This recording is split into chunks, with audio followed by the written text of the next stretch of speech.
We're going to look at some more advanced string methods. I'm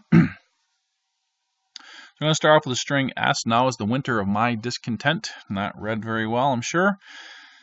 And just look at some things that you can do with strings.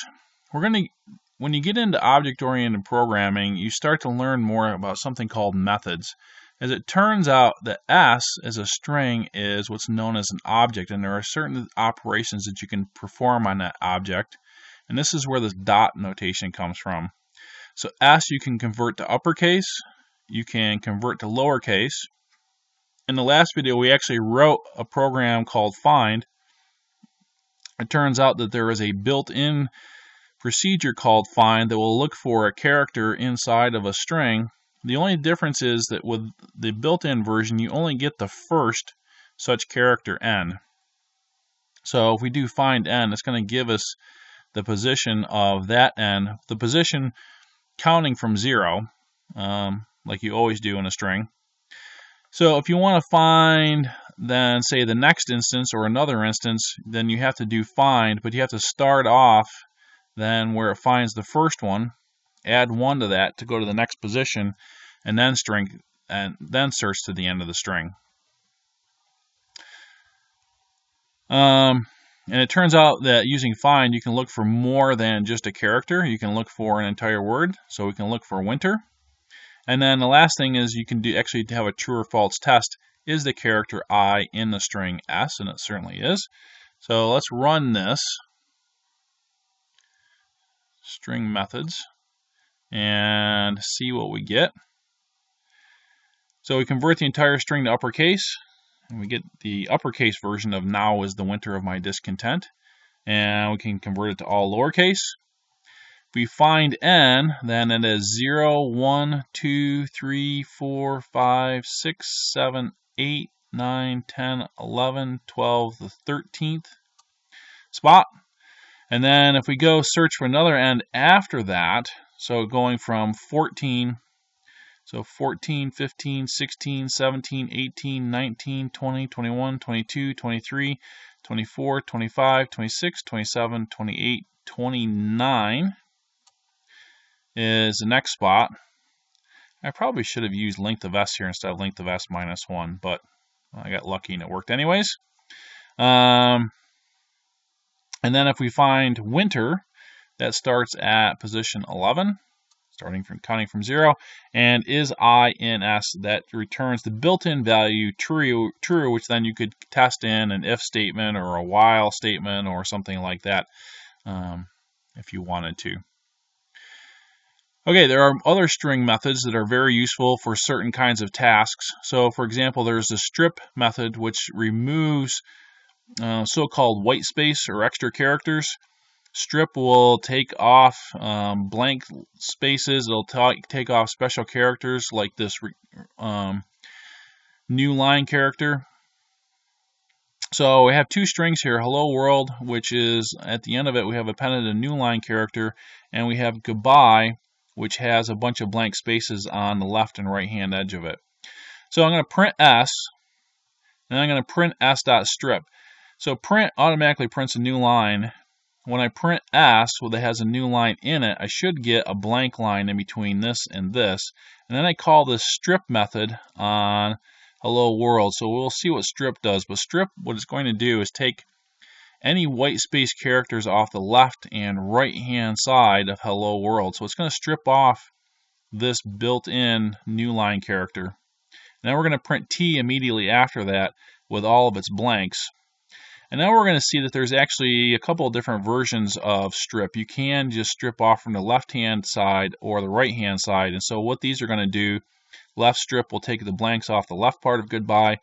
Right strip will take the blanks off the right part. Strip is going to remove the blanks from the left and from the right. And I've surrounded the string T-strip with brackets so that you can see the removal of the blanks easier. And then down below, we're going to use an example of strip. So when you do an input command, please input the town that you live in, that is a string. So this input is a string, and as a string, we can call the strip method on it. And there's good reason for doing that. If somebody typed in and was typing in the name of their town, and they happen to put a blank at the beginning of it or a blank at the end of it, it's very unlikely that they would remember to do that the next time they visited your website or whatever you were using this information for. So to normalize everything, generally you strip off all these extra characters that somebody could inadvertently type in. So let's run this program. Strip. And so we see the initial hello world printed out with its new line character. And then when we strip that off, we don't get an extra new line from hello world. Here's the original version of T with all its blank spaces, and you can't see the blank at the end of goodbye. But when we strip off all those characters, so strips things off from the beginning and the end, and then the left strip is going to just strip the spaces off from the left side, right strip just from the right side, and this is what I was talking about before.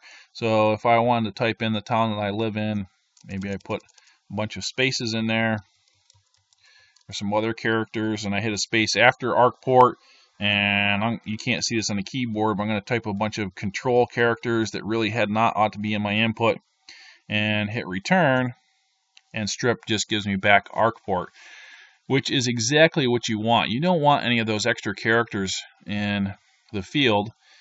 And I'm going to run this again. I'm going to put some spaces at the beginning again. Put some spaces at the end. So notice that you can have two words with a space in between them, ArcPort Central. That's fine. It just doesn't have any leading spaces or end spaces. So it helps to standardize one use of this is to standardize the kind of inputs that you get from users. And it's a good programming practice because as programmers, our job is to assume that the users really don't know what they're doing.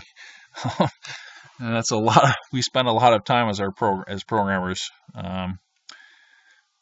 Anyways, the last thing, I want to talk again about the idea that strings are immutable.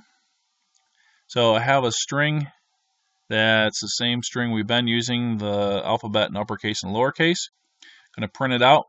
And then I'm going to send this string off to a very simple little procedure which just takes a string and adds to it the word hello. And it's complaining because it really wants me to write x equals plus equals hello, but I don't know. Sometimes I like it to write it this way. So it's just going to print out the string with hello appended to the end of it. It really is insistent about wanting that plus equals. And then I'm going to print the string again. And the idea here is that by passing this string into this procedure, I don't actually change the string. This is going to set up a new version of the string called x, append x, hello to that x, but it's not going to change s. So I'm going to get the same string here as I do here. And this is related to the idea of immutability of strings.